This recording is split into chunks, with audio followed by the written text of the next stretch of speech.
Nakiisa ang mga dumalo sa Ayusin Natin ang Pilipinas Campaign Rally sa Davao City sa mga nananawagan ngayong tunay ng pagbabago at kaunlaran ng bansa. Kasunod ito ng mga problemang kinakaharap ng bansa. Narito ang balita ni Jane Domingo live. Jane. Yes, kapatid Almar. Kanina nga di pa man nagsisimula ay dagsana nga ang mga taga-suporta ni Pastor Apollo Sikibuloy at mga kandidato ng PDP laban sa lasang Davao City. Maliban pa riyan, pinaghandaan din nila ang panalangin para sa ama ng lungsod na si dating Pangulong Rodrigo Duterte.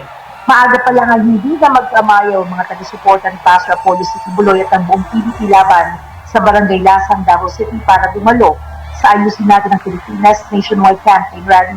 Ayon sa kanila, nagkakaisa sila upang iparating hindi lamang sa Pilipinas, kundi sa buong mundo na nais nilang magkaroon ng pagbabago at maisaayos ang bansa sa pamamagitan ng tapat at maayos na pamumuno.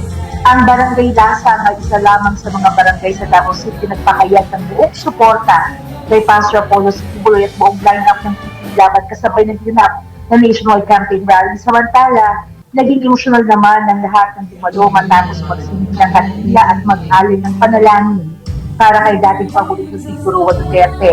Ilan sa mga konseho ng lungsod na nakasaksi rin sa pamumuno ni dating Pangulong Duterte ay dumalo rin sa pagtitipon. Inihayag ng mga dumalo ang kanilang pasasalamat at hinihiling makabalik ng bansa ang kanilang Tatay Digong.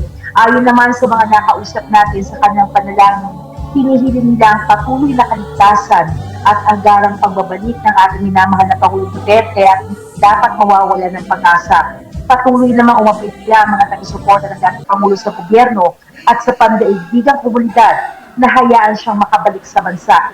Anilang hindi natatapos ang laban dito at patuloy natin paglalaban o patuloy lang paglalaban ang mga nasimula ni Pangulong Duterte para sa bayan.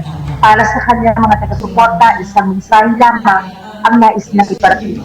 Makamit ang tunay na pagbabago, kaunlaran at pag-asa, hindi lamang sa bayan, kundi sa bawat Pilipino. Yan ang pinakahuling ulat mula dito sa Davao City para sa Diyos at Pilipinas kumahal. Ako si Jane Domingo, balik sa'yo Almar. Yes, maraming salamat Jane Domingo sa iyong live report mula dyan sa Davao City.